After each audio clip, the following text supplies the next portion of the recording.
Muchas gracias, Tania. Muy buenos días con todos.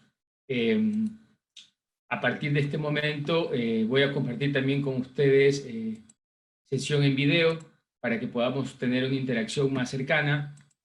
Podrán ver la pantalla y podrán ver al mismo tiempo también la proyección del video que estoy compartiendo.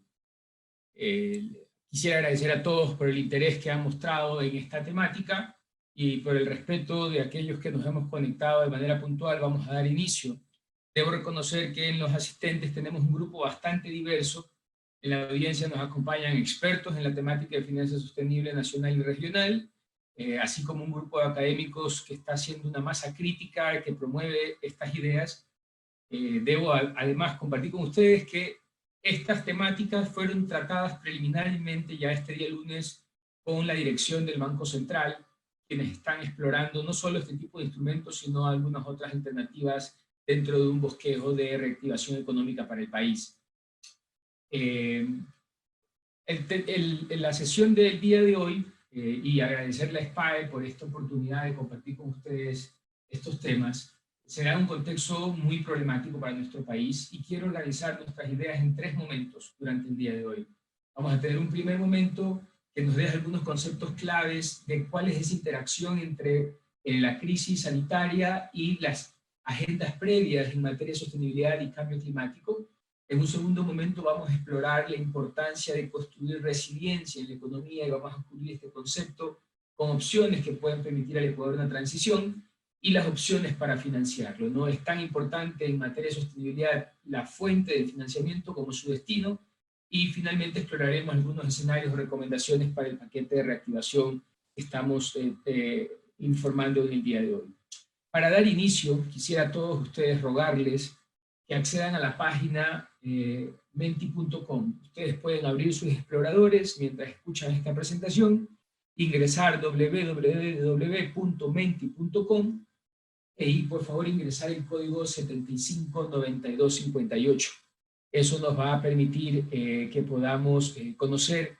La pregunta que se plantea es, ustedes definan 3 palabras con las cuales tratan o explican la situación económica del país en este momento del coronavirus. Les ruego, por favor, acceder a menti.com, ingresar este código e ingresar sus opciones. Tenemos un minuto para esto previo al inicio de la presentación.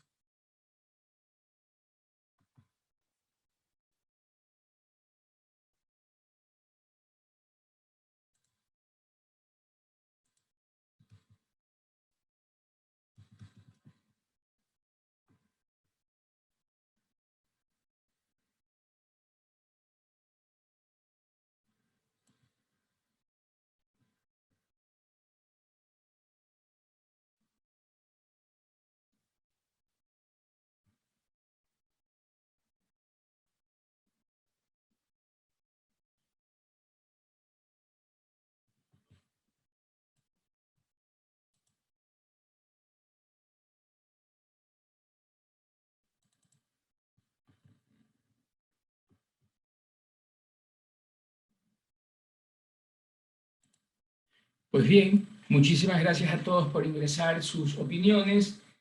Como pueden ver, esta gráfica nos muestra el resultado de lo que colectivamente hemos construido. Siento y percibo de ustedes un gran interés en que, si bien es cierto, hay un momento complicado económico del coronavirus, tenemos también una oportunidad que nos permita salir de esta crisis superando incertidumbres, pero también resolviendo problemas de desempleo y de pobreza estructural de manera ampliada. Les agradezco por sus comentarios. Esto va a permitir orientar las siguientes diapositivas y nuestra interacción el día de hoy. Desde inicio, me interesa, por favor, compartir con ustedes las ideas centrales que vamos a elaborar el día de hoy. Los mensajes que quiero que queden con ustedes son: el primero, la crisis que vivimos, sanitaria, reivindica, ¿no? Le da nuevamente un esfuerzo renovado a la búsqueda de la sostenibilidad como un imperativo que tiene que acompañar a nuestra sociedad. Tanto porque permite solventar las vulnerabilidades que existían previo a la crisis. Vamos a ver cómo afecta la pobreza, cómo afecta las condiciones del sistema de salud y nuestros sectores productivos, lo que estamos viviendo. Pero además, trabajar en la sostenibilidad nos va a permitir tener las condiciones de soportar futuros impactos de otras pandemias.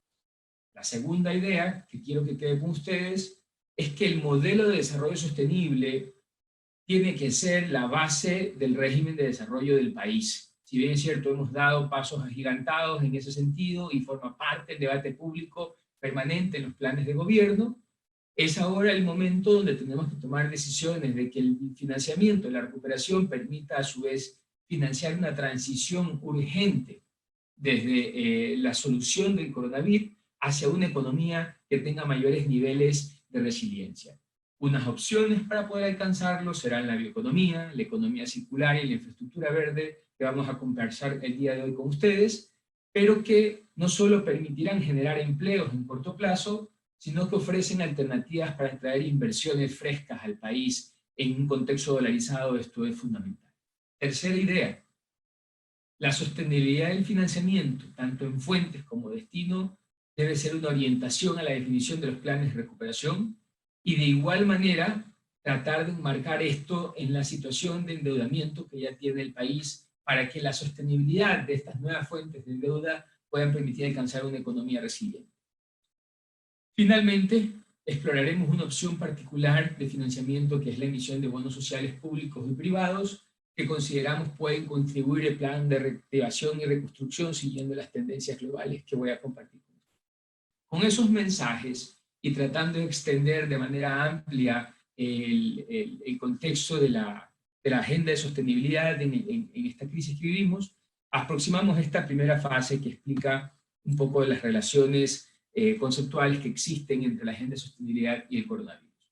Primero, por favor, es importante que recordemos que el 70% de enfermedades infecciosas emergentes en la última década se han originado en vida silvestre. Esto incluye el ébola, esto incluye a su vez el mismo SIDA, situaciones previas que hemos evidenciado y que se han reportado a nivel científico internacional. Segundo, el día de hoy entendemos a su vez que es muy probable que el coronavirus tenga una fuente en vida silvestre y que se haya difundido por algunas prácticas culturales de ciertos países. Esto nos indica una estrecha relación entre los niveles de riesgo que podemos enfrentar de futuras enfermedades y la degradación ambiental. No queremos decir que el cambio climático y la degradación ambiental ocasionen el coronavirus, no. Pero sí que quiero dejar con ustedes muy fehacientemente asentado que el cambio climático y la degradación ambiental son factores de riesgo importantes que han exacerbado el efecto del coronavirus y podrían exacerbar además futuras pandemias, ¿no? El cambio climático, la degradación ambiental, podemos entenderla como la calidad del aire, que está muy degradada. El cambio climático en sí mismo es el resultado del incremento de gases de efecto invernadero en la atmósfera que ocasiona temperaturas elevadas, a diferencia de los promedios mundiales de los últimos años, y que repercute en incrementar la exposición ante otras amenazas y su severidad de incidencia. Digamos, el fenómeno del Niño es un evento extremo, se replica, pero puede darse ahora con mayor frecuencia y en una mayor incidencia. La idea central que quiero dejar con ustedes aquí es que para reducir las posibilidades de una nueva pandemia y solucionar la actual, tenemos que seguir tomando acciones de cuidado ambiental, no como una moda, no como una cierta ideología, pero sí como una necesidad de poder alcanzar el desarrollo sostenible. Entonces, así tenemos que cualquier opción de riesgo, independiente de los factores que lo ocasionen, recordemos que son aquellas amenazas que podemos definir probabilidades. Si yo estoy nadando y tengo la posibilidad de tener un accidente, pues esa es una amenaza, ¿no? De ser atacado, etcétera, en las calles. Esa amenaza y esas probabilidades en el contexto del coronavirus y su relación con los temas ambientales pueden provenir de dos vías. Una es de los efectos del cambio climático y la segunda de la degradación ambiental. Ambas incrementan los niveles de amenaza. Ahora, estas amenazas pueden ser naturales o pueden ser causadas por el hombre, como el mismo cambio climático. El cambio climático, básicamente quiero que tengan ustedes presentes los incendios incrementados que hemos visto en la Amazonía, en Australia, olas de calor. Imagínense qué hubiese sucedido si esta ola de coronavirus y pandemia nos hubiera golpeado en épocas de verano en Europa, donde normalmente personas de alta edad y con problemas respiratorios fallecen, ¿no? O en una situación invernal muy fuerte que pudiese haber desatado también otros tipos de vectores o agentes biológicos, no que transmiten el coronavirus, pero que incrementan el nivel de amenaza de fuente natural que hubiesen enfrentado a las poblaciones. Desde el punto de vista de la acción ambiental,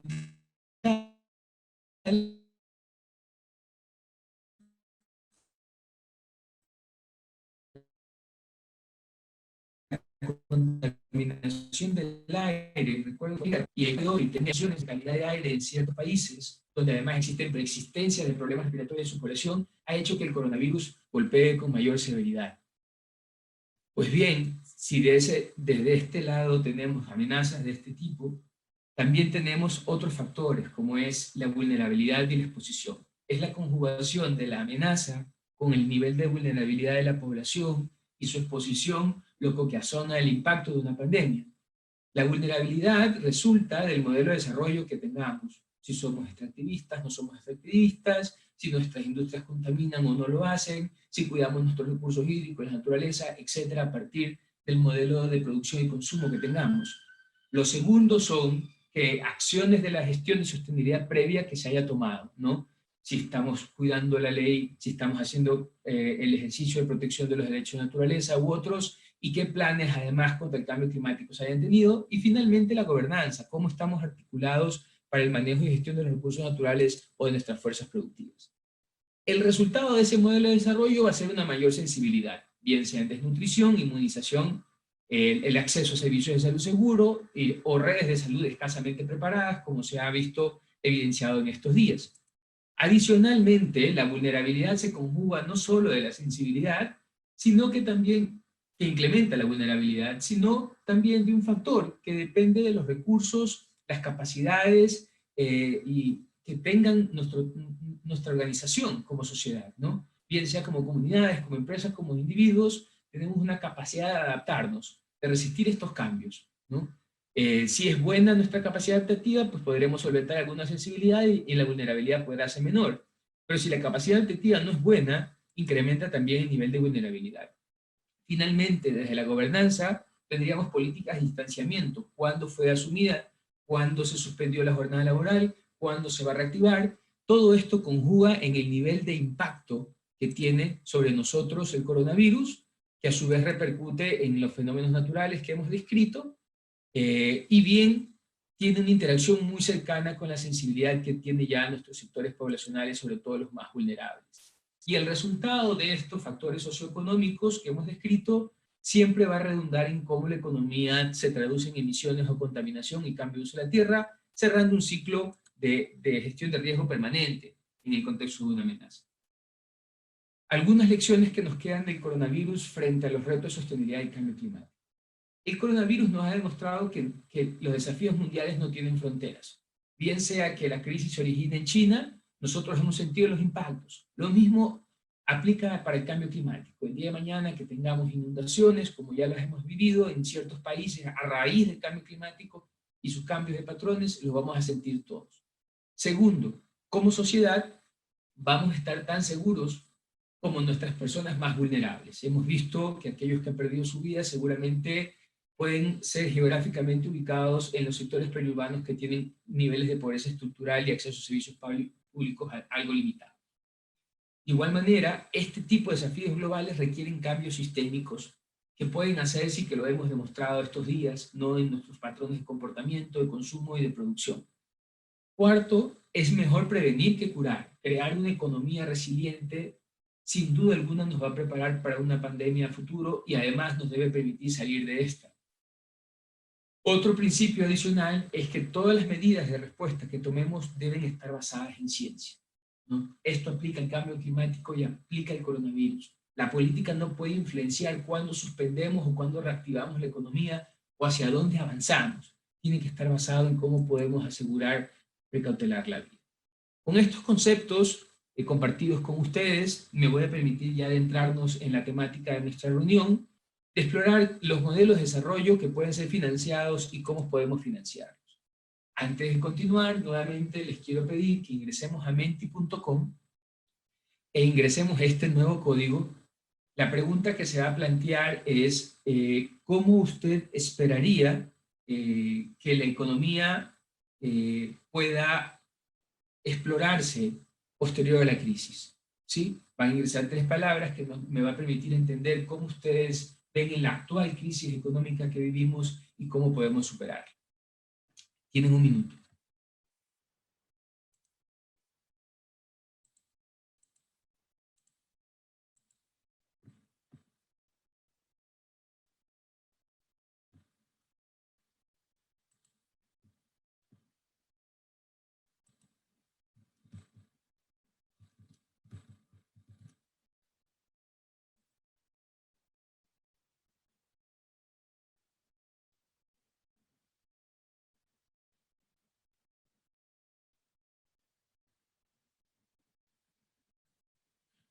Nuevamente quiero agradecerles a todos por sus contribuciones, las respuestas que ustedes nos comparten. Puedo percibir que hay un gran sentido de que la nueva realidad económica del Ecuador tiene que tener una orientación solidaria, tiene que tener características importantes de innovación que permita resolver los temas de desempleo y que nos permita acercar un cambio, una manera diferente de acercarnos a la resiliencia del desempleo. Muchas gracias. Pues si es así, en términos de opciones de financiamiento, tenemos 2 líneas de trabajo. La primera es aquella que se aproxima del enfoque de vulnerabilidad y la otra el enfoque de impacto. Si pensamos en ella y el impacto.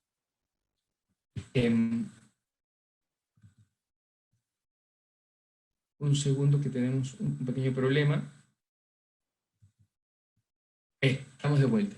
Entonces, cuando hablamos de abordar impulsores de vulnerabilidad, hablamos de resolver esos problemas de sensibilidad y de capacidad adaptativa que vivíamos en la gráfica anterior, ¿no? ¿Cómo resuelvo los problemas de pobreza estructural que confronto como país?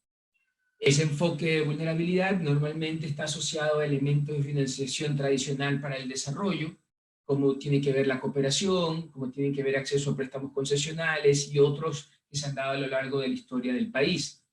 Si nos movemos hacia la derecha de ese continuo, tenemos que además de abordar la vulnerabilidad, podemos fortalecer esa capacidad de respuesta o capacidad adaptativa, o bien podemos además gestionar el riesgo de manera más ampliada basado en ciencia, para finalmente terminar en confrontar los resultados del coronavirus, el desempleo, el desajuste estructural, el déficit fiscal, el recorte de disponibilidad de efectivo de las empresas y del Estado. Si es así y queremos enfocarnos a confrontar esos efectos, podemos acceder a nuevas vías de financiamiento adicional que se pueden vincular a la activación y la reconstrucción, así como mantener una vigencia de la agenda de sostenibilidad. Voy a dejar con ustedes esta diapositiva, que son algunos ejemplos de acciones según el enfoque que apliquemos. Cada una de ellas puede ir hacia fortalecer el sistema de salud, puede ir también dirigido hacia los sectores productivos o reducir las vulnerabilidades que tienen que ver con pobreza. Quiero enfocarme con ustedes en aquellas que tienen que ver en confrontar el coronavirus. La primera tiene que ver con manejar la economía para lograr resiliencia en respuesta a la dependencia petrolera y la crisis global de precios que confronta el país.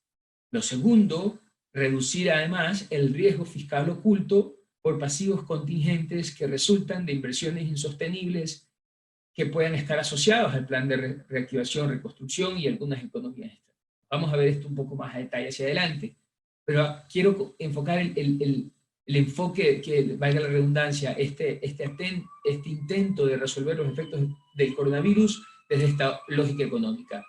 Si es así, pensemos entonces en impulsar nuevas fuentes de captación de financiamiento, ¿no? Si ustedes ven este gráfico a su derecha, la resiliencia económica puede entenderse desde una perspectiva, si somos dependientes del petróleo, bueno, ¿cómo diversificamos las fuentes de ingreso? Lo segundo es cómo captamos nuevas inversiones, diferente tipo de endeudamiento, ¿no? Al que normalmente y tradicionalmente hemos accedido y que el día de hoy pues, seguramente va a estar saturado en el mercado global. Y lo tercero es cómo esas nuevas captaciones o el exceso de liquidez en el sistema pudiésemos recircularlo o inyectarlo a ciertos sectores para una reactivación. ¿Con miras a qué? Con miras a fomentar exportaciones, que ingresen dólares duros en una economía dolarizada, pero al mismo tiempo también promover el consumo doméstico, que sigue siendo el día de hoy el factor más importante en la creación de valor agregado bruto, que guía nuestro Producto Interno Bruto y que a su vez es el enlace posible para transformar de manera estructural la economía. Es el consumo doméstico el más importante, ¿no? Sin embargo, tenemos un contexto donde al día de hoy, casi al cierre de abril, la recaudación fiscal por impuestos es bastante baja, era de esperarse, los ingresos petroleros han sido menores a los esperados, hemos tenido una caída de exportaciones porque el aparato público en suspensión laboral ha tenido serias limitaciones en poder seguir exportando y por tanto el ingreso, la inyección de dólares duros en la economía ha sido restringida.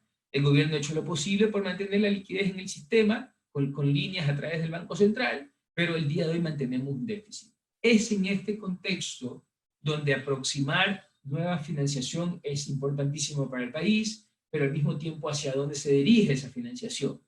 Algunas de las propuestas que existen en el debate son la bioeconomía, la economía circular y las infraestructuras verdes, energéticas y transporte, ¿no?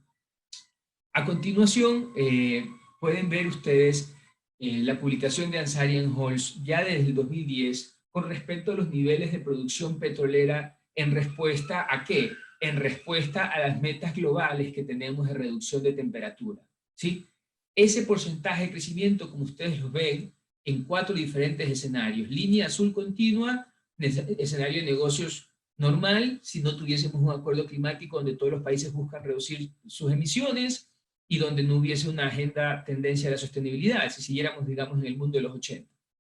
Y tenemos una línea verde, que es aquella donde tomamos una acción sostenible en la transición económica a nivel global, y las partes rojas, aquellas que pese a que se puedan adoptar estos compromisos, los mejores en producción, los que sean más eficientes en producción, los que tengan menores estructuras de costos, seguramente podrán adaptarse. Pero en todos los casos, a partir del 2045, estas vías de ingresos o rentas para los países petroleros se van a ver seriamente afectadas.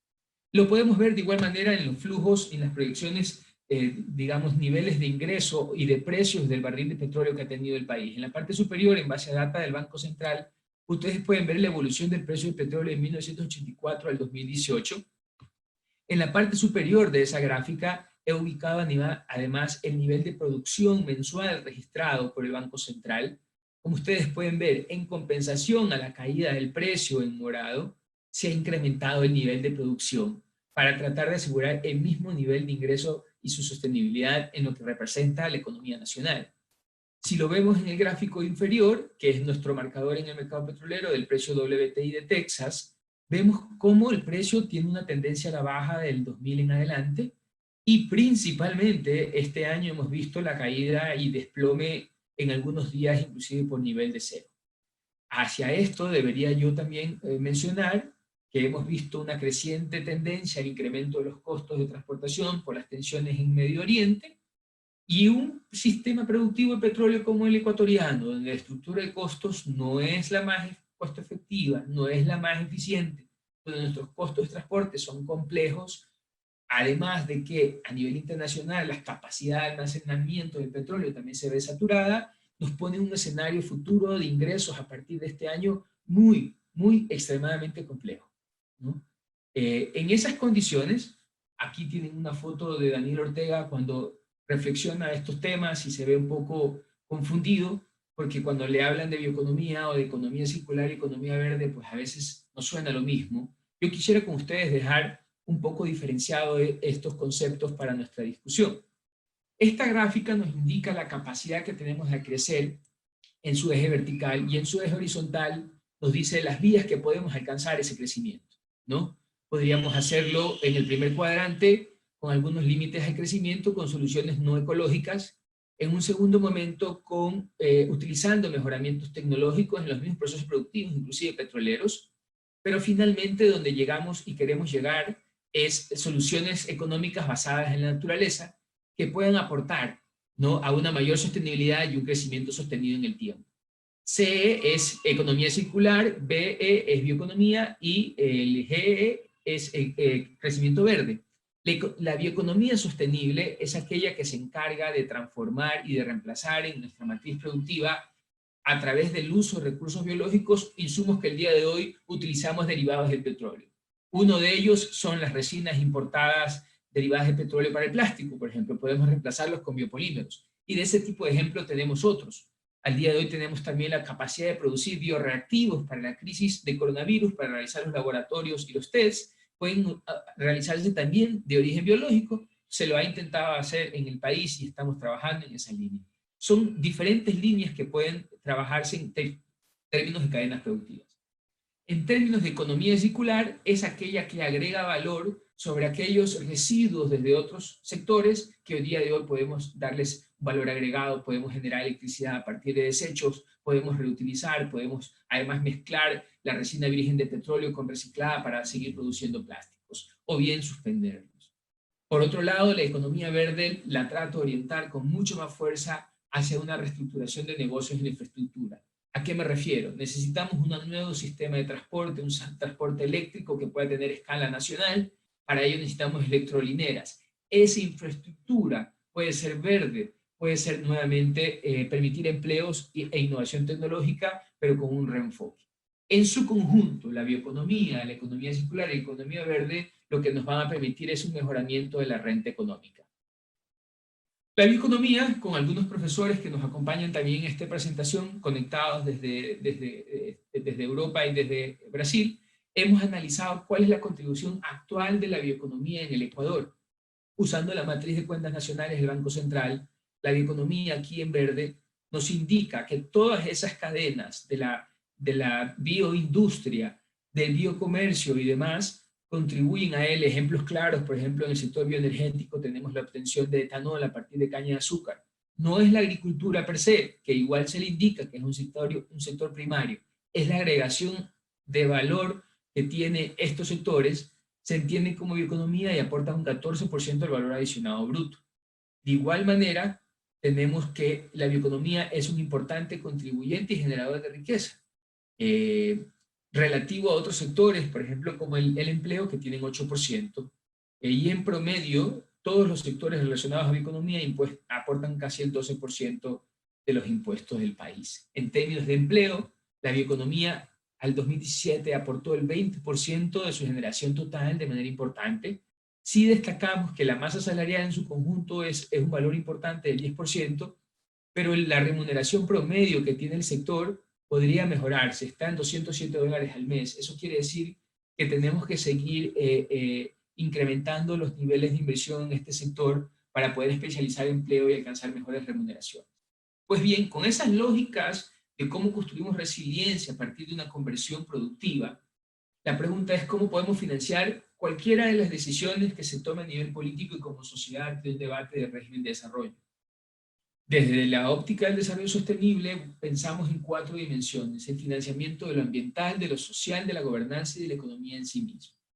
El financiamiento que tiene que ver estrictamente con temas ambientales se conoce como financiamiento verde, y el financiamiento climático es aquel que se dirige a cómo preparamos la sociedad para los efectos y al mismo tiempo cómo le ayudamos para que no consuma tanto combustible fósil para generar energía en sus procesos productivos y transporte.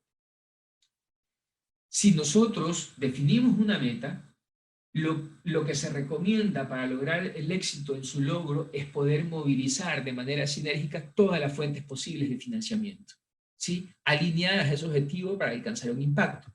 Y en efecto, para salir de la crisis del coronavirus, en estricto senso, nosotros pensamos que la lógica de movilización de finanzas sostenibles pasa por, primero, una definición institucional; segundo, un compromiso de los inversionistas institucionales.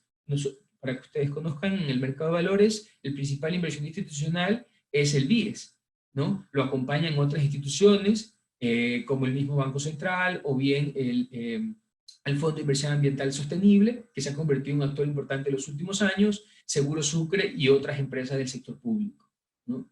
Adicional a esto, tenemos un conjunto de fondos de inversión nacionales e internacionales que tienen que ver todos los actores del sector financiero, las casas de valores y demás, las agentes de fiducia, los operadores y los promotores y emisores. Si todos en conjunto apuntamos hacia un mismo objetivo, el efecto podría ser mejor. La pregunta entonces es ¿qué tipo de instrumentos económicos tenemos para este tipo de financiamiento? Por una parte, hemos explorado en el país ya el avance en el sistema de puertas nacionales verdes, hemos mejorado el entendimiento de su contribución al PIB, hemos avanzado además de manera importante en procesos de creación de mercados ambientales, de certificaciones y demás. Hemos manejado algunos impuestos verdes con lecciones aprendidas de cómo mejorarlos. Estamos además en la implementación de programas como Sociobosque, que compensa a los dueños de la tierra por la conservación. Y hoy en día estamos listos para introducirnos con muchísima fuerza al uso de instrumentos financieros que superen cualquier lógica de subsidios o subvenciones o canje de deuda, que lo hemos hecho efectivamente en el pasado, pero que nos acerquen también a premiar con incentivos el desempeño ambiental y el uso de bonos para la rehabilitación. ¿Cuáles son estos instrumentos financieros que podemos aproximarnos? Los he clasificado de tres maneras. El primero es mecanismos de adquirir deuda. El segundo es esa relación deuda-patrimonio que nos sirve como colateral y garantía, y finalmente aquel patrimonio en estricto sensu, el uso del patrimonio en estricto sensu. Adicional a estas tres categorías y sus instrumentos, existe un conjunto de actores que son fundamentales para el desempeño óptimo en diferentes niveles, no tanto para grandes emisores, grandes empresas, o bien microempresas o las de la economía popular y solidaria. El primero es el Fondo Verde del Clima, que a nivel internacional es el fondo de los fondos, voy a hablar de él más adelante, pero el 2020 debe movilizar 10.000 millones de dólares, según los compromisos internacionales adquiridos. Ecuador está en proceso de definir cuál es su entidad nacional acreditada. Está el BEDE, Banecuador y CFN en ese proceso, y debo decir también que el SPOL, a través de su empresa pública, está tratando de acreditarse de manera que podamos trabajar con diferentes gestores en promover los proyectos y acceder a estas líneas de financiamiento del Fondo Verde que hoy en día el Ecuador ya recibe. Y voy a comentarles. Adicional, por supuesto, la inversión pública, inversiones de impacto de responsabilidad social que se han creado en particular para estas líneas, la banca ética global y banca verde, microfinanza, las empresas, los actores de financiamiento de la economía popular y solidaria y los seguros. Desde la óptica de deuda, tenemos los bonos soberanos y privados, la posibilidad de tener nuevas titulaciones, préstamos y préstamos en desempeño de gestión ambiental.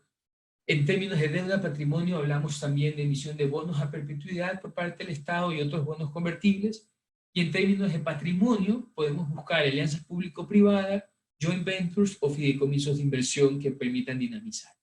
Aquí con ustedes el ejemplo de la tendencia a nivel global hasta el 2018 de lo que ha sido el origen y el propósito de este tipo de instrumentos, particularmente enfocados a bonos y préstamos, ¿no?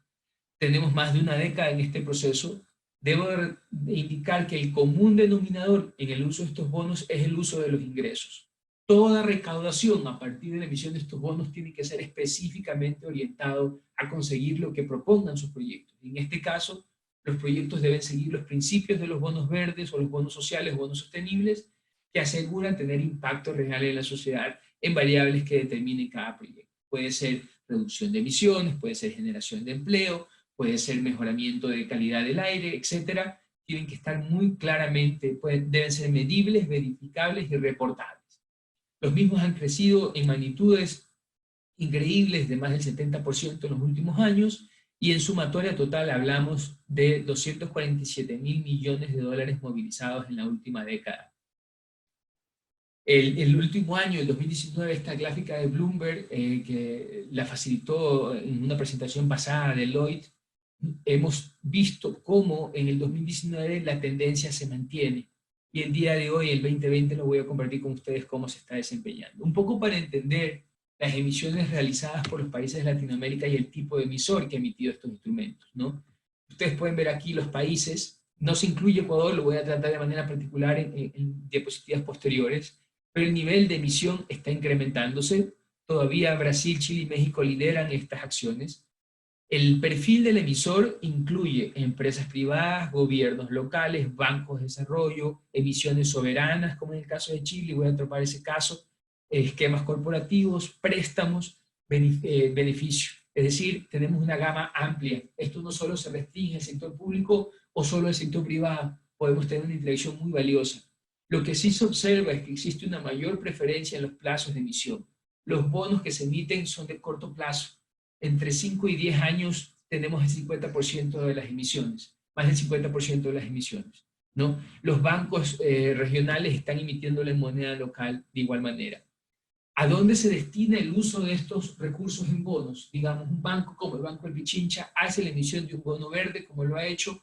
¿Dónde lo coloca? ¿Dónde se dirige ese portafolio de préstamos que después se traduce a un cliente final?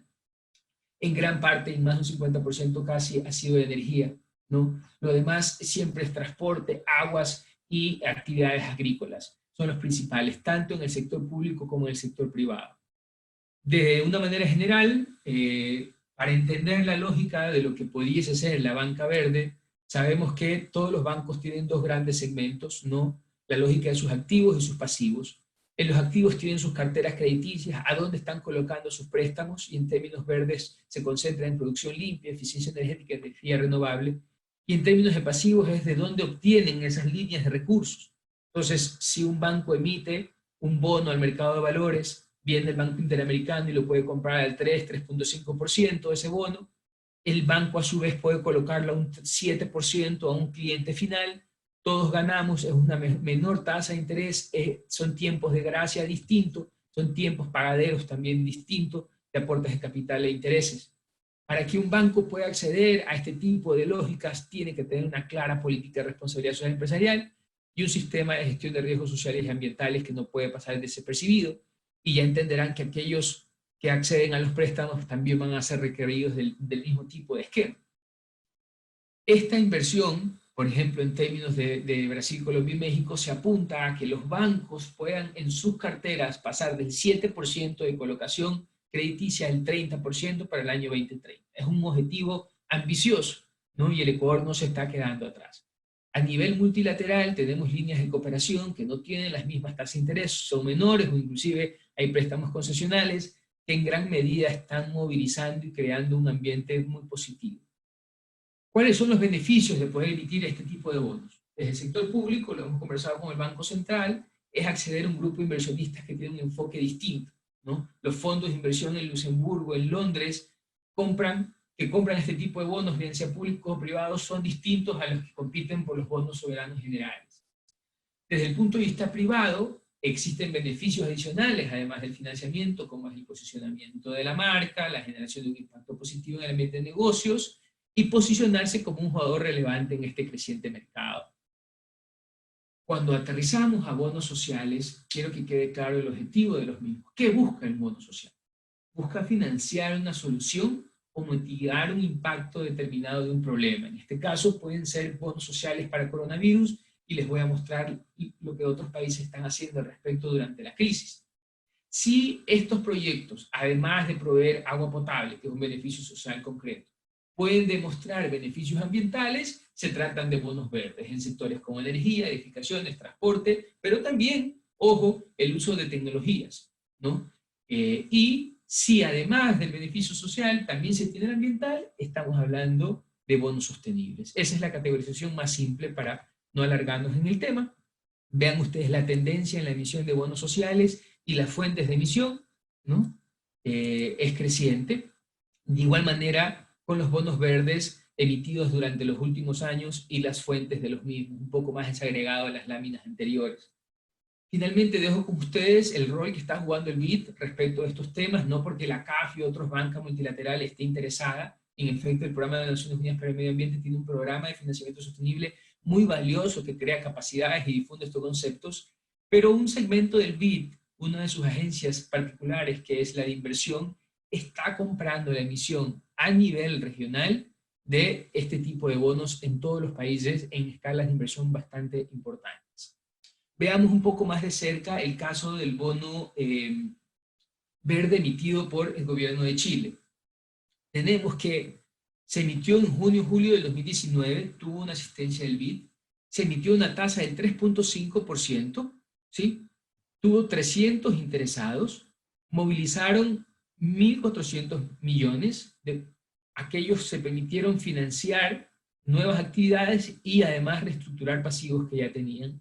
Fue muy bien recibido por el mercado de valores y su colocación se dio en dólares y en euros. ¿A dónde va a ir esa inversión? Al Metro de Santiago, al proyecto de electromovilidad, edificios sostenibles, etc. Y además se utilizó para tener un nuevo marco de referencia de futuras emisiones. El Ecuador no se queda atrás. Creo que estamos jugando un rol importante en la región, tanto en el sector público y privado, y creo que podemos mejorar aún más. Asobanca tiene ya un protocolo de finanzas sostenibles, el Banco de Pichincha ha hecho la primera emisión de bonos verdes, y el gobierno nacional el año pasado emitió también los primeros bonos sociales soberanos del planeta, y fueron dedicados a vivienda, ¿no? Dejo con ustedes un poco la descripción del uso de los mismos por cuestiones de tiempo. La demanda del país sobre este tipo de financiamiento puede ser interesante. La última encuesta de Deloitte nos indica que más del 64% de las empresas conoce de finanzas sostenibles, y lo que nos queda muchísimo más claro es que necesitamos construir capacidades para que las mismas puedan acceder, y es por eso que en SPOL estamos trabajando en esta certificación de finanzas sostenibles para que tanto la banca como las empresas y el gobierno central puedan tener funcionarios que tengan las destrezas para poder llevar a cabo este tipo de emisiones. El esfuerzo del Banco del Pichincha, ¿a dónde va dirigido? Va dirigido a colocar préstamos en financiamiento de hipotecas verdes, energía eficiente, manejo sostenible. Se hizo una emisión de 250 millones de dólares y el BID hizo una compra de alrededor de 50 millones. ¿Cuál es el beneficio tributario concreto que acompaña a esta emisión? Para los inversionistas de renta fija existe la exoneración de parte del impuesto a la renta y del impuesto de salida de capitales. Esto ha ayudado también a crear mayores señales en el sector. Para cerrar nuestra interacción el día de hoy y estar abierto a sus preguntas, quiero cerrar brevemente con algunas diapositivas en que nos digan, una vez definido el objetivo nacional de reconstrucción y de reactivación, que esperamos pueda estar afianzado en sostenibilidad, y teniendo presentes estas opciones de financiamiento, ¿cómo podríamos amalgamarlo en este estrecho margen fiscal que tenemos de emisiones de deuda pública? Y bueno, desde el sector de gobiernos autónomos descentralizados y del sector privado, ¿cómo también pueden beneficiarse de estos bonos? Insisto, la apuesta es a construir resiliencia en cada uno de los sectores, ¿sí? Tenemos que dirigir preguntas reales y preguntas concretas que nos permitan tener resultados favorables en su respuesta. Entonces, ¿cómo financiar y qué financiar? Por ejemplo, esta gráfica nos explica cómo una de las agencias calificadoras de riesgos a nivel global, que es Moody's, considera a los países por sus niveles de exposición y riesgo a situaciones estructurales o las resiliencias de sus economías, en el caso del cambio climático o a su vez también en el caso de pandemias. Miren ustedes cómo, regresando a la gráfica que vimos inicialmente de la triple hélice, tenemos exposición, la importancia de la diversificación de la economía en la ubicación geográfica, y de la resiliencia, las políticas y las flexibilidades que podemos llegar a tener y cómo pueden impactar en la capacidad de crédito que tengamos a nivel internacional, lo importante que es. Así califica ya Moody's al día de hoy los países en términos de riesgo. Vean esta gráfica donde Ecuador está calificado como un país bastante susceptible. Aquellos que se preocupan del riesgo soberano y que debemos hacerlo, pues el día de hoy se afianza no solo en percepciones de pago o no pago de deuda, o en sus condiciones de liquidez, sino también en estos niveles de exposición o susceptibilidad que tengan ante los cambios climáticos. Y si es así, entonces, para construir una economía de resiliencia, como hemos dicho, hay que pensar en reducir esa dependencia en los ingresos petroleros, ¿no? Y impulsar estos nuevos tipos de cadenas productivas de carácter sostenible. Las acciones crediticias que podamos impulsar al respecto deben estar apuntadas a los objetivos de la sostenibilidad acordados por Naciones Unidas. Uno de ellos, recuerden ustedes, es el acceso universal a los servicios de salud. Entonces, si existía una creciente tendencia desde las finanzas sostenibles para estas temáticas, el coronavirus nos ofrece una oportunidad para poder financiarlo a través de la emisión de esos bonos. Y es así que los paquetes de recuperación económica por varios emisores ya están enfocados en ese sentido. Si bien es cierto, ha habido algunas políticas desde el grupo de los 7, los países más importantes y el G20, de dar algunas flexibilidades en el pago de deuda. Existen también bancas de inversión a nivel internacional como el IFC, que está dando préstamos concesionales para sectores bajos en carbono y tasas de interés en el punto más bajo para aquellos que están apuntando a la transición energética. Los mercados globales no están bien. Esta gráfica nos muestra la caída de las acciones a nivel global en sus precios en relación al incremento de los casos de coronavirus evidenciados. Sin embargo, justamente en estos meses de coronavirus hemos visto un despegue en la emisión de bonos sociales increíble comparado con los promedios anuales anteriores. Hemos llegado en abril a 7.000 millones de bonos sociales emitidos a nivel global, comparado a 1.200 millones en el pasado. De igual manera, vemos cómo los bonos verdes tienen una menor volatilidad en el corto plazo en el contexto de la deuda. Dense cuenta, en la barra horizontal tenemos enero a marzo, y cómo la caída porcentual de los mismos ha sido mucho menor en relación a otro tipo de emisiones. ¿Qué podemos financiar con los bonos sociales? No solo actividades productivas, también podemos financiar investigación y desarrollo de vacunas, inversión en equipos médicos adicionales, proyectos específicos diseñados para aliviar el desempleo generado por la crisis, así como acciones específicas para los grupos más vulnerables. Como hemos visto, los bonos se emiten en relación a principios de los bonos sociales emitidos por la Asociación Internacional del Mercado de Capitales, y tienen que cumplir 4 principios fundamentales: el uso y destino de los fondos, un proceso de evaluación y selección de proyectos. 3, es la gestión de los fondos y presentar informes de auditoría para dar trazabilidad. Dejo con ustedes el ejemplo de las recomendaciones de algunas fuentes internacionales de cómo poder emitir estos bonos dirigidos a diferentes tipos de industrias en el contexto coronavirus. Denos cuenta que no solo cubre salud y la salud financiera de las instituciones, sino también manufactura y procesamiento. Vean ustedes acá la emisión de bonos sociales que han tenido grandes grupos emisores. Debo resaltar, el Banco Africano de Desarrollo ha tenido un doble golpe y una virtud, porque fue el primero en emitir durante el coronavirus. Estos son bonos emitidos durante la crisis del coronavirus. Emitió bonos por 3.000 millones de dólares a una tasa del 0.75%, con un vencimiento a 3 años, que fue adquirido casi todos los mercados y diferentes tipos de suscriptores. Los demás son actores de Banca Europea de Inversiones, del Banco de Desarrollo Europeo y de la IFC en montos menores, pero igual de importancia. Lo importante es que estos bonos emitidos por estos actores son después disponibles para los países y sus sectores productivos. Refinanciar y reactivar después de desastres no es nuevo para el país. Lo hemos vivido en 2016, casi 3.000 millones de dólares. Múltiples fuentes, fuimos muy ágiles en conseguir estos recursos y podemos volver a hacerlos. Y como buena noticia, pues el balance de la distribución de esos recursos en este caso puede ser mucho mejor de lo que se dio anteriormente, donde tuvimos 70%, 4% para reconstruir, 12% para la emergencia y 14% para la reactivación. Eso en un contexto, como hemos dicho, de déficit fiscal primario, no petrolero, muy alto, ¿no? Y una confianza erosionada en el sistema de inversiones. Pero los bonos sostenibles se suscriben en maneras distintas e inclusive existen ciertas formas, acuerdos tácitos para que el riesgo soberano sea calificado de manera distinta. Entonces, y síntesis, la propuesta para financiar la salida del coronavirus en parte o parcialmente, porque esto no responde a toda la crisis, en el debilitado espacio fiscal, sería tener la emisión de bonos de crisis o coronavirus con un vencimiento a largo plazo y perpetuidad, y tener bonos sociales verdes y sostenibles en proceso de emisión durante la reactivación y la reconstrucción, que puedan tener un bajo riesgo percibido y puedan también apalancar la sostenibilidad de la deuda. Creo que además es claro la importancia de mantener este debate hacia una transición de una economía resiliente, y como país podemos explorar también emisiones regionales por algunos actores del sector.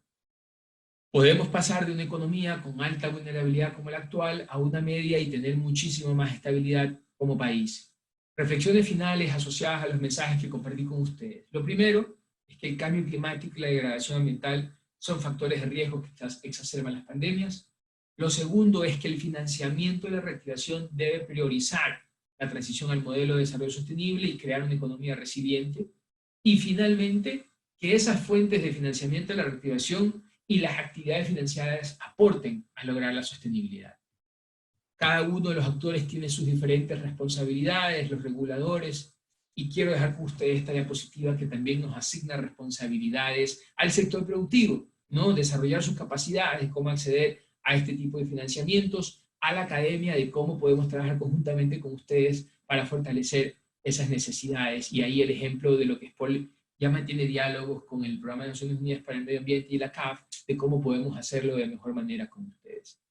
Esta gráfica me ha dejado a mí una tarea pendiente, ¿no? De entender cómo los diferentes sectores podemos enfrentar lo mismo. Nuestros hijos tal vez van a poder beneficiarse de una computadora para reactivar su educación, pero va a haber otros niños que no tienen esa ventaja.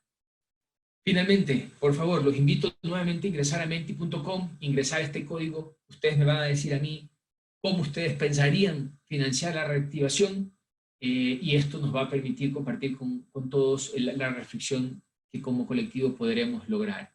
Quedo abierto, por favor, a sus preguntas y le agradezco muchísimo a cada uno de ustedes la atención que ha prestado en este espacio.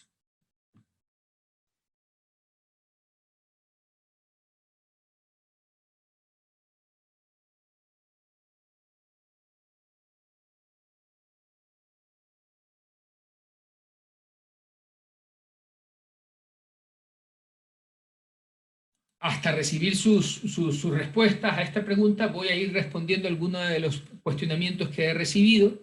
Por favor, estamos abiertos a las críticas, a sus comentarios, sus preguntas, siempre nos van a permitir mejorar.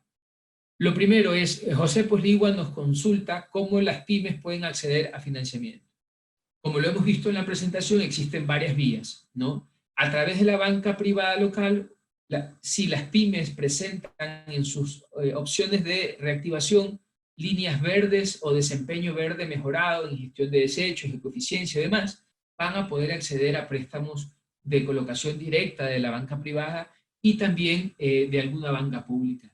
Si además de esto, los gremios o las cadenas productivas en articulación con los gobiernos autónomos descentralizados quieren poner en marcha acceso a un nuevo tipo de financiamiento, me parece a mí que podemos aproximar la emisión de bonos sociales. Entiendo que el gobierno está seriamente considerando también su misión, y si pues la misma permite inyectar nuevos dólares en la economía que puedan ser de beneficio para las pymes, me parece que vamos a tener un escenario importante. La capacidad de movilización, como les dije, no va a dar la solución total a la reactivación económica. Yo creo que podemos movilizar algunos cientos de millones de dólares con financiamiento verde o social, sí, y creo que eso va a ser muy bien recibido por las pymes, que normalmente pues ya en las capacidades regulares que tiene de CFN, Ban Ecuador y banca privada, pues siempre tiene algunos retos. La segunda pregunta nos plantea Belén Páez, de Fundación Pachamama. Un saludo, Belén, qué gusto de recibir, de que puedan participar. Y nos consulta sobre ecoimpuestos, como el bono Daily Correa. Este tipo de instrumentos son instrumentos de carácter internacional. A nivel internacional se están barajando otro tipo de opciones, y agradezco mucho esta pregunta para poder toparlas, ¿no? A nivel internacional se ha conversado muchísimo de condonación de deuda por parte de los multilaterales. Se ha insistido de igual manera que para preservar la agenda de sostenibilidad se puede explorar, y en Naciones Unidas ha insistido al respecto, en la emisión de derechos especiales de giros por parte del Fondo Monetario Internacional, o se autorice la emisión de derechos especiales de giros por cada uno de los países. Yo creo que son importantes medidas que pueden movilizar inclusive en una escala mayor a la que los bonos sociales ya nos aportan, ¿no? En la pregunta de Belén me consulta sobre métrica que sustituye al PIB. Yo creo que lo hemos topado un poco esto con las cuentas nacionales verdes y la necesidad de continuarlo. Además nos consulta sobre la posibilidad de tener un fondo petrolero intergeneracional y un canje de deuda con China por conservación.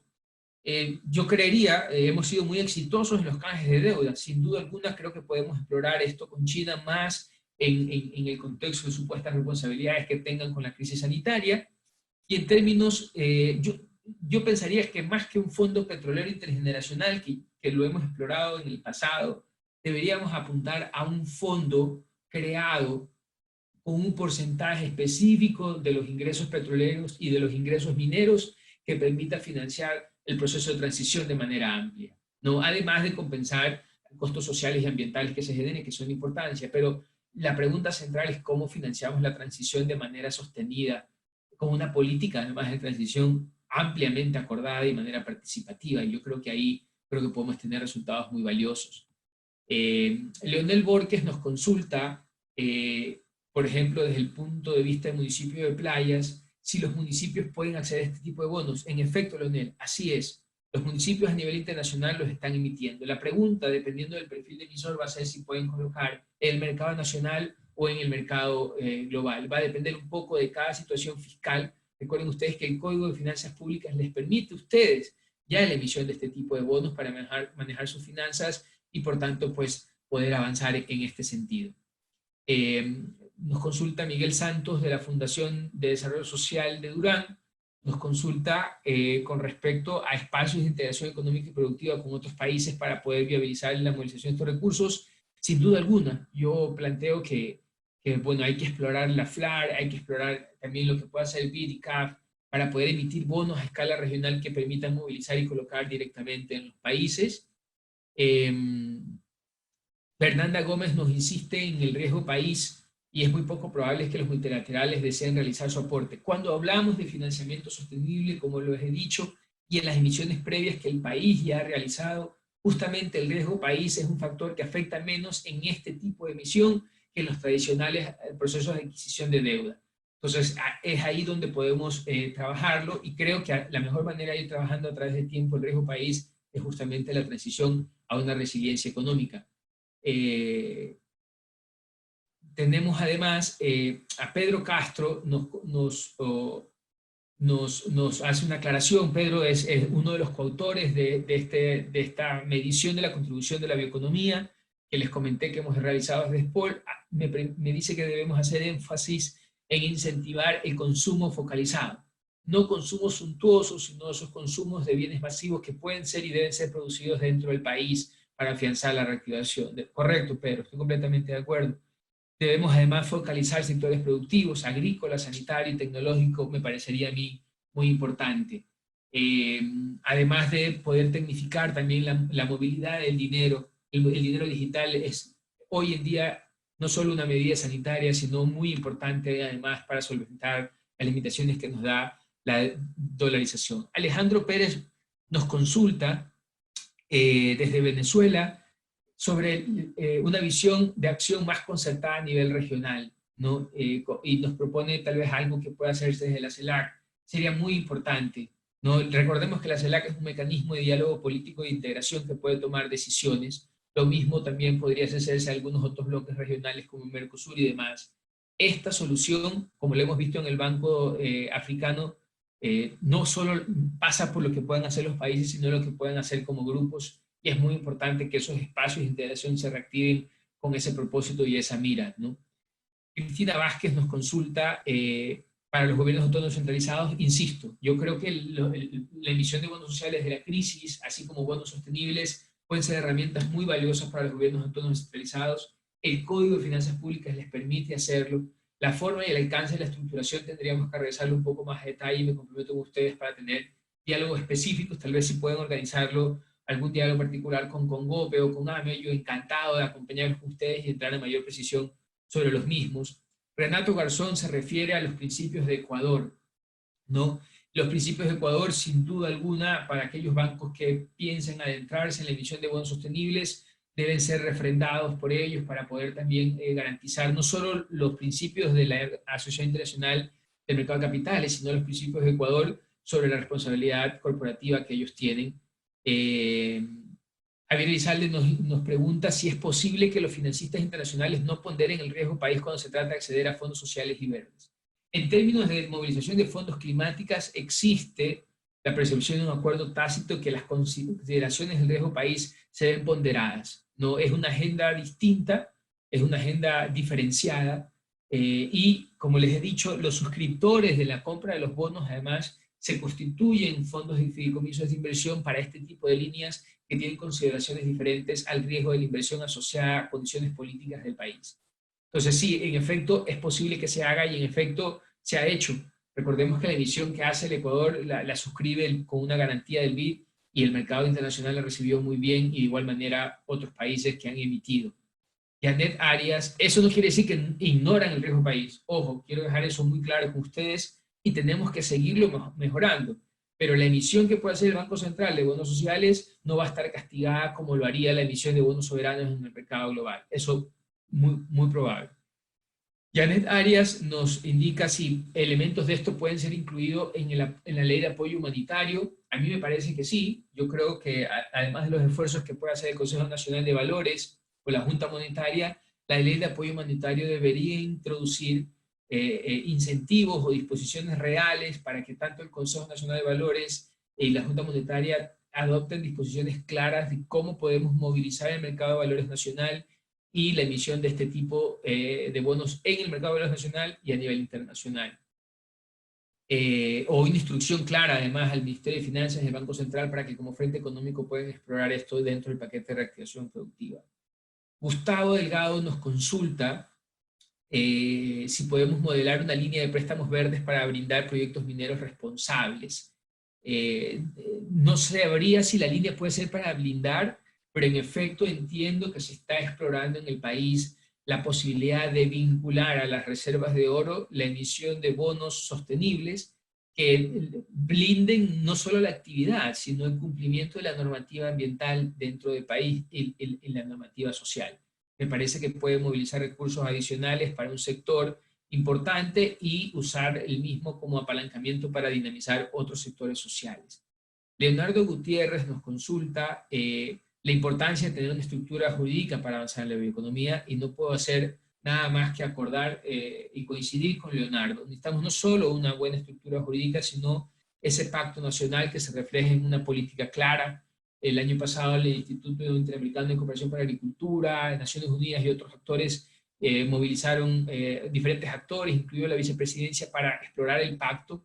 Pensaría yo que es un excelente momento para retomarlo, afianzarlo y viabilizarlo en decisiones reales. Héctor Garzón insiste en la importancia de las cooperativas y las cámaras de economía popular solidarias para adquirir los bonos. Y Héctor, yo no puedo hacer nada más que acordar contigo. Actualmente el mercado de valores permite hacerlo. Yo creería que ustedes no solo deberían comprar o adquirir, sino que deberían hacer emisiones conjuntas, ¿no? Para refinanciar sus propios portafolios y pasivos. Sin duda alguna, este escenario de crisis puede darnos una oportunidad no solo de un debate ampliado de cómo alcanzamos mayor sostenibilidad como economía, sino en cómo financiarla. Patricio Mendoza nos indica, una empresa pública del sector eléctrico puede presentar proyectos para créditos verdes. Recordemos la diferencia entre créditos verdes y bonos verdes, Patricio. Los créditos ustedes pueden accederlos a nivel de banca, eso sin duda alguna, ustedes pueden vincularlo con indicadores de sostenibilidad y desempeño, y aparte pueden hacer emisiones también de obligaciones que los puedan llevar hacia allá. ¿Quién emite y cuándo emite? Recuerden ustedes que siempre hay costos de transacción, hay bastante red tape, hay bastante reporting, informes que hacer y auditorías que pueden exacerbar algo de costo. Entonces, tal vez la menor tasa se pueda ver afectada por algún incremento de costo de oportunidad de acceder a estos préstamos que debe ser analizado por las casas de valores que los asesoren o que les den el backing, ¿no? En términos de tecnología, recuerden que las TICs también está incluido, tenemos la transición a 5G, creo que es importantísimo que se pueda también viabilizar en el paquete de reactivación, y que a su vez en el sentido amplio de tecnología tenga que ver en esto, ¿no? No podemos dejarla de lado y en eso concuerdo también con Pedro. Vladimir Soria nos consulta sobre la resiliencia y la economía circular, y nos recomienda una lectura de Jürgen Schultz. Bueno, fantástico, fantástico, lo haremos, Vladimir. David Albacando, desde Tungurahua, nos pregunta si pueden utilizar los bonos para el tratamiento de desechos. Lo que yo recomiendo es, de los proyectos disponibles en un municipio, hay que establecer un portafolio de esos proyectos, analizar la rentabilidad y el riesgo de ese portafolio y en base al mismo apalancar la emisión de los bonos. Sería la manera más operativa de financiar obras que ya tienen en proceso y que además puedan sumarlas en el contexto de la crisis del coronavirus, ¿no? Álvaro Torres nos indica qué impacto pueden tener las tecnologías verdes. Yo creo que lo han demostrado en el contexto de la crisis sanitaria, ¿no? Aplicaciones de tecnología pueden ser muy útiles en este contexto y además en la recuperación y más allá de la misma en términos de sostenibilidad. Betty Romero nos consulta desde Ibarra cómo los legisladores del Consejo Municipal pueden aportar en esto. A mí me parece que sería importante explorar en cada uno de los espacios de administración pública, primero análisis técnicos hacia lo interno, ver cómo están sus finanzas, organizarlas, ver cómo están sus avalúos previales, si tienen en orden un poco la casa, y a partir de eso adoptar un plan de cómo manejar las finanzas municipales para tener un enfoque de sostenibilidad, tanto en la captación de recursos frescos como en cumplimiento de los planes de ordenamiento territorial que hayan desarrollado para lograr las metas y los objetivos de desarrollo sostenible, ¿no? nos preguntan si se ha realizado algún tipo de levantamiento de proyectos nacionales sostenibles públicos o privados que podrían beneficiarse de estos bonos. Entiendo yo que existen algunos estudios privados que han permitido la emisión de los bonos actuales por la banca, porque se debe determinar la factibilidad, ¿no? Es decir, usted capta fondos por la emisión de bonos, pero los compromisos asumidos y las obligaciones asumidas a través de los bonos tienen que cumplirse. Y eso se fundamenta en la factibilidad del portafolio de proyectos que se logre financiar con esos recursos. Así que tiene que haber información, nosotros no hemos podido acceder a ellas aún, pero siempre se puede seguir mejorando. Renato Garzón nos consulta, esta es la última consulta que alcanzo a tomar el día de hoy, los fondos de inversión internacionales, ¿no? Pueden diversificar inyección de capitales en proyectos amigables alrededor del mundo. ¿Cómo las empresas locales que demandan dichas inversiones podrían captar recursos si la ley de reactivación económica no es amigable con el inversionista extranjero? Bueno, entendamos que la emisión de los bonos en el mercado local, ¿no? Porque se puede tratar de ubicar también y hacer una emisión en el mercado internacional donde se capturen este tipo de recursos. En el mercado local, los principales inversionistas tienden a ser los institucionales como el BID, ¿no? Y pensaría yo que es un excelente momento para no solo este tipo de bonos. Yo creo que ha habido problemas en la atracción de inversión extranjera en el mercado de valores capitales por problemas estructurales desde hace mucho tiempo. Sería un buen momento también de corregir y permitir que esos dólares ingresen y se mantengan en el país. Uno de los principales, digamos, desincentivos para esa inversión extranjera es el impuesto de la salida de capitales y otros temas complejos que tienen que ver con lavado digamos, licitud del origen de los fondos. Yo creo que se pueden explorar de tal manera que funcionen y que permitan funcionar un mercado de valores doméstico reactivado, reanimado a partir de estas dinámicas. Con eso, yo, insisto, quisiera agradecer a ustedes. Quiero compartir la respuesta que hemos tenido en esta última pregunta sobre cómo ustedes verían el uso de algunos instrumentos, ¿no? Así nos vamos todos con esa sensación de lo que hemos podido construir colectivamente. En pantalla pueden ver ustedes algunas fuentes de financiamiento para el plan de reactivación que ustedes sugieren. Por supuesto, pues seguramente a partir de esta presentación han incluido bonos verdes, bonos sostenibles, bonos sociales. Se habla también de líneas de liquidez, préstamos tradicionales, bonos soberanos, uso de las reservas, otros, e inclusive por parte del país, derechos especiales de giro. No puedo hacer más que coincidir con sus apreciaciones respecto de la misma y nuevamente agradecerles a título personal, a título del Centro de Desarrollo de Políticas Públicas que dirijo y del SPAE, la importancia de su participación en estos espacios. Quedo a sus órdenes para las consultas que sean necesarias y por supuesto muy interesado en dar continuidad con ustedes en la construcción de estas capacidades para las finanzas sostenibles en la ayuda de algunos actores. En los próximos días compartiré acceso a otros webinars que se trabajarán a nivel regional donde pueden seguir adentrándose en el conocimiento de manera gratuita de estos temas. Muchísimas gracias. Que tengan un excelente día. Muchas gracias, profesor. A todos ustedes también, gracias por acompañarnos. Les invitamos a que sigan conectados en nuestras redes sociales, en nuestra página web, para que puedan ver nuestra programación de webinars. Muchísimas gracias a todos.